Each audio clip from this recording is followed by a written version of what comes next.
Masa-masa penantian adalah masa-masa pengujian, bukan saja untuk iman kita, tetapi juga untuk bijaksana kita.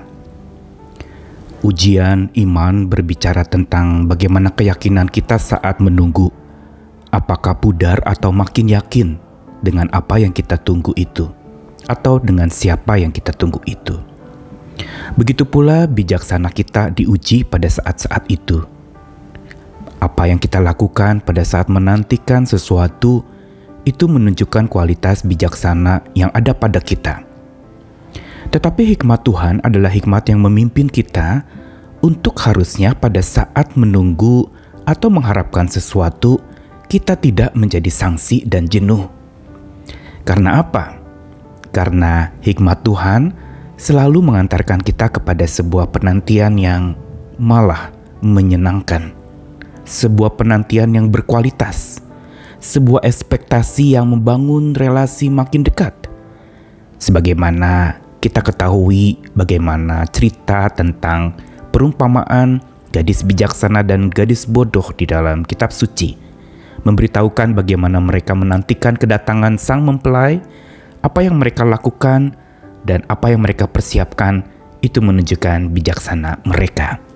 Karena itu marilah kita belajar untuk memiliki ekspektasi tanpa sanksi. Saya Nikolas Kurniawan menemani lagi di dalam Sabda Tuhan. Hari ini dari satu ayat di dalam Amsal 8 ayat 34.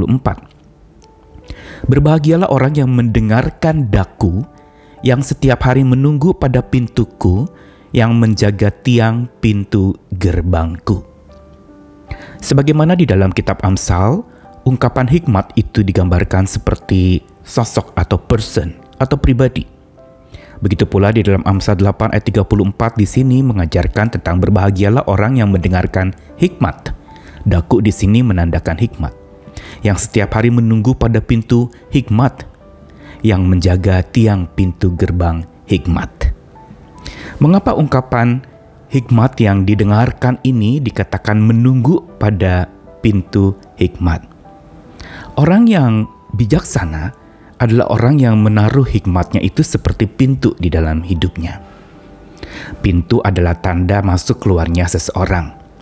Pintu itu adalah sebuah ambang yang menandakan seseorang mau masuk ke dalam sebuah rumah, maka langkah awalnya adalah pintu.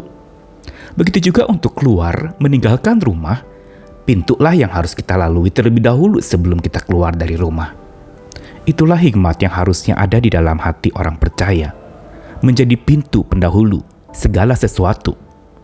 Pintu yang mengawali segalanya juga pada saat kita mengekspektasikan sesuatu atau menantikan sesuatu.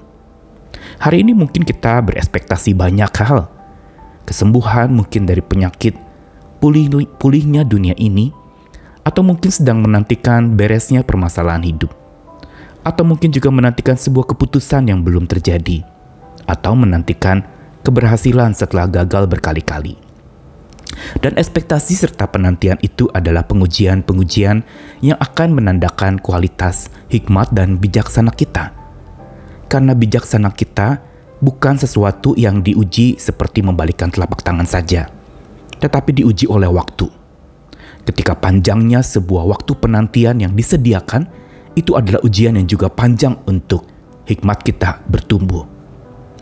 Karena itu seringkali Tuhan menunda atau memperpanjang sebuah penantian bagi orang percaya, agar supaya hikmatnya bertumbuh, agar supaya hatinya dipimpin oleh bijaksana yang dari Tuhan, bukan dipimpin oleh pengertiannya sendiri atau langkah-langkahnya yang diambil berdasarkan pengertian diri sendiri atau berangkat dari kedagingan, yang sama sekali tidak memperhitungkan Tuhan yang menyertai kita pada saat menantikan atau berekspektasi terhadap sesuatu. Apapun hari ini ekspektasi kita, apapun yang hari ini kita tunggu dan kita nantikan, mari jalanilah dengan hikmat Tuhan. Mengapa begitu penting hikmat di dalam kita menantikan? Karena hikmat menumbuhkan sebuah sikap yang pertama-tama adaptasi. Oleh hikmat Tuhanlah maka kita mampu beradaptasi atau menyesuaikan diri dengan sebuah kondisi yang mungkin kita masih merasa asing, atau kita mungkin masih merasa kondisi ini sulit kita terima.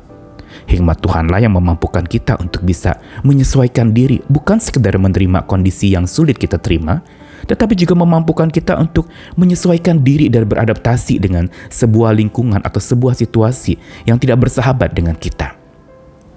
Begitu pula dampak yang kedua, hikmat itu bukan saja menumbuhkan sikap adaptasi, tapi hikmat dan bijaksana yang dari Tuhan itu juga menumbuhkan sikap antisipasi. Berarti bersiap untuk kemungkinan apapun juga yang terjadi pada saat penantian-penantian itu sedang dilakukan.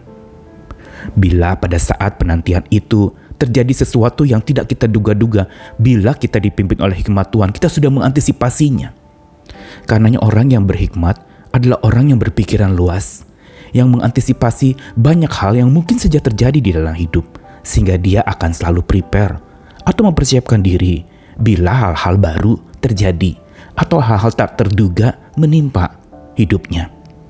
Sikap adaptasi dan sikap antisipasi ini berasal dari hikmat yang takut akan Tuhan. Itulah yang harusnya mendahului seperti pintu sebelum kita keluar rumah atau masuk rumah. Pintulah yang sebenarnya menanti.